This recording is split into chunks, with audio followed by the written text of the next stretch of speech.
What is a game? That's what we're going to talk about today.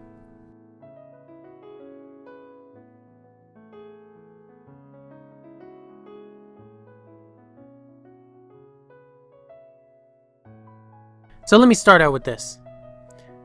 Prior to the introduction of digital video in the 90s, and what I mean by digital video is I mean videos on the internet, basically.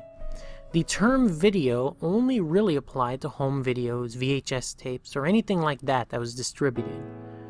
So when computers became more mainstream, the term video was applied to something else. Something intangible. Data. Now it's used almost exclusively for that. Internet videos are now a thing that you say. No one talks about DVDs and Blu-rays as videos. I guess a few people do, but most people just call them what they are. The usage of a word determines its definition. That's how words work. Some people will argue, no, that's not how words work. What's in the dictionary, that's the definition. No, who said that that was the definition? Dictionaries are written as a reflection of the culture that uses the language. So language, it evolves and changes with society. That's the way it is. So the term game, prior to video games, what did it refer to? Well, I guess board games, really. Chutes and Ladders, Candyland, Monopoly, Scrabble. These were games, people. That's what they called them, and that's what they were. So now let's talk about the term game and what a definition is for it. Now there's a few definitions. Let me give you two.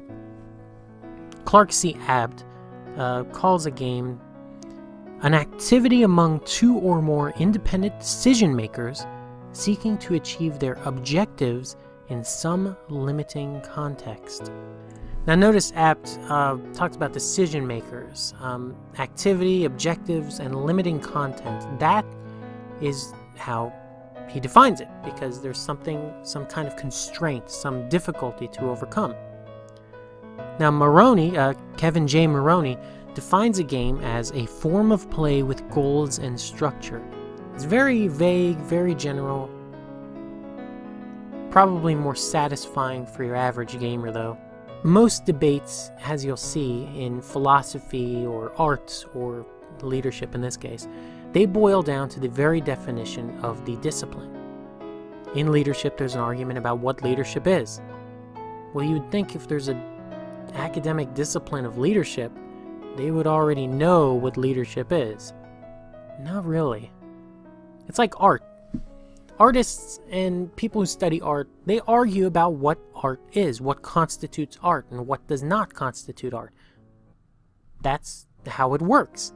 These arguments form the basis of many disagreements in that community, and that's the way games are. I mean, really, if you think about it, in the game design community, there's several people who argue from that definition standpoint. There's several people who argue against that standpoint, and that's fine.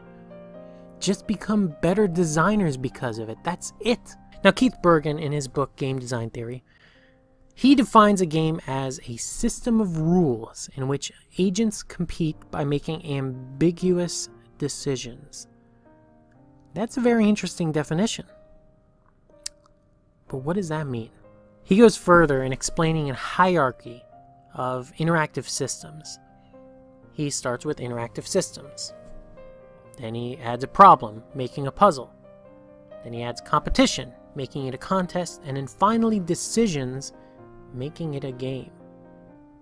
So for him, the core of what a game is amounts to decisions.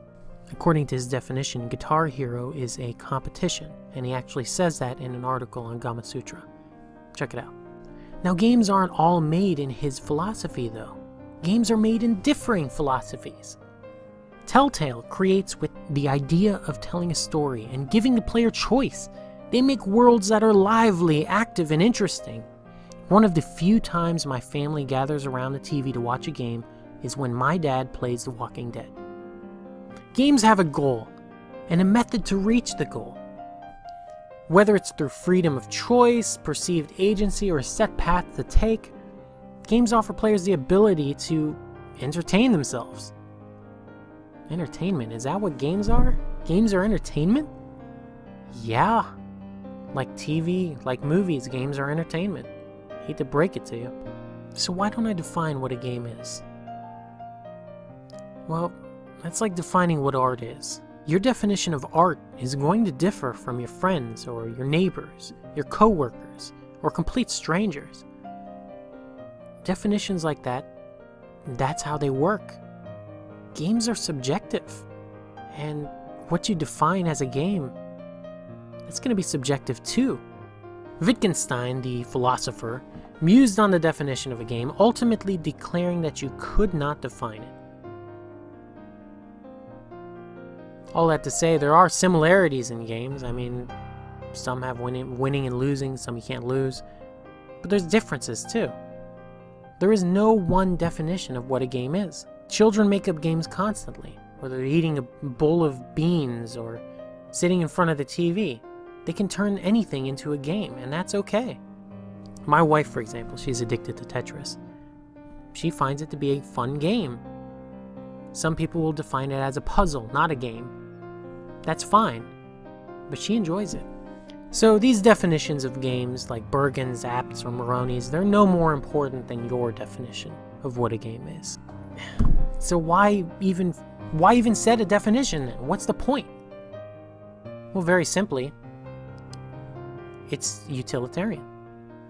If you can set a definition of what a game is as a game designer, you can figure out what the elements of a game are supposed to be, what you want to make as a game.